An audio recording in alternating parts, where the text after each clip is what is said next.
Тэн дотроос чинь улсын 21 депутат л шуулганы завсарлаараа нутгаруугаа буцаагүй л дээ. Яг тэгэхээр манай сонгогчид ярьжсэн бид хуультай очихгүй л хүлээж авахгүй. Ардчилсан шин үндсэн хууль баталсны 30 жилийн ой. Хууль маань одоо юу шүү дээ. Ардчилсан үндсэн хууль гэж нэрлэдэг байгаа. Тэр нь усаар хэлцэх явц, батлах явц үндсэн хуулийн заалтын үг өсөг өгүүлбэр агуулга бол ардчилсан юм даа шинж чанартай. Яагаад гэвэл нэгүрчлэн хэлсэн олон кейсэлээр байна. Би тэгчнээ хөдөө давс сумд ажиллаж байсан. Урд нь намын хороонд ажиллаж байхад үндсэн хуулийн төсөл хэвлэлээр ирээд тэдний сурталчлах, уншиж судлах тийм ажлууд нэлээд эрчимтэй явагдчихсэн.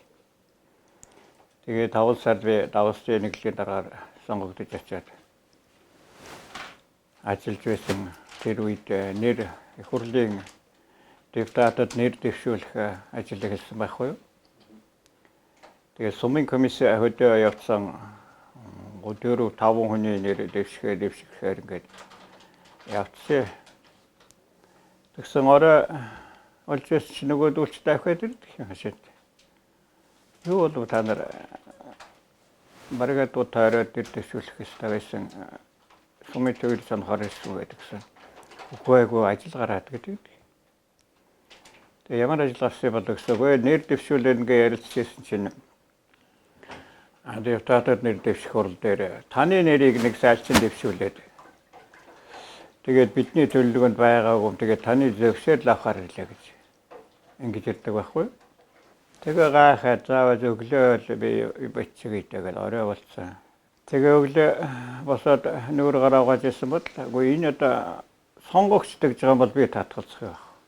Тэгээ миний нэрийг одоо 60 хэдэн хувийн саналаар баха сонгогчтой депутатад одоо сонгосон. Тэгээ депутат болчоод очиод юу анхдугаар шуулганаар депутатын бүрөө ирэх удаа баталгаажаад ингээд энэ 12 дахь удаагийн сонгуулийн гол одоо зорилго бол шинэ үндсэн хуулийн төслийг хууль болгож батлах ёстой байсан. Тэрэнд ч бид анхаарад гол юм анхаарлаа төвлөрүүлээд хоорондоо ярилцдаг тийм байсан. Үндсэн хуулийн төсөлж ороод ирлээ. Бид чинь одоо 4 төсөл дээр 3 төслийг одоо дуусгаж яриад 4 дахь төслөө баталсан шүү дээ. Тэгэл бид чинь ярьж байсан ерөөсөө одоо 40 70 хэдэн хоног хуралдаад бид хамгийн гол нь бид үндсэн хуультай болчихно гэж. Зарим сумаас сонгогчдоос захаа ирж байсан. Хуулиар баталдаг ш. Хуулиар батлахгүй ирвэл одоо хүлээж авахгүй гэсэн тийм юм ярьж байсан шүү дээ. Тэр чинь зөв юм байна. Ягаад гэвэл хоёр нийгмийн одоо зааг дээр ийшээ явна, тийшээ явна гэсэн чиглэл байхгүй. Унцглаар чинь нийгмийн одоо тодорхой чиглэлгүй баримжаагаа болчихж байгаа юм байна. Тэгээ хажуугийн ямар нэгэн хүчний нөлөөнд ч ордог юм уу? Тийг сонин одоо тохиолдол байж болзошгүй. Тийм байна лээ.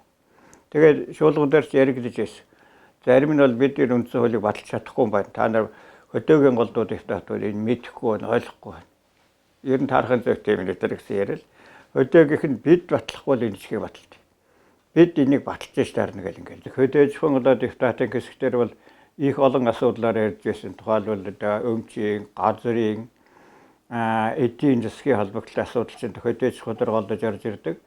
Тэрэн дээр одоо эрдэмтэн мэрэгдийн зөвлөгөө аваад гол одоо эрдэмтээр одоо зөвлөгөө чиглэлээ хуулаад тэгээд өнгөн зүйтэй энэ зүйтэй байна гэсэн юм одоо ярьж тогтдог. Тэгээ бид чинь тэрний яриад ерөөсөө Монгол орны үндсэн эдийн засгийн мал Монгол улсын үндэсний одоо аж ахуйн мал аж ахуй. Энээс бид амьдардаг, энээс өмсдөг, энээс иддэг, уудаг одоо бүх юм одоо малаас аралтай. Малын ашиг шимийг хэрэгэлдэггүй Монгол хүн байхгүй.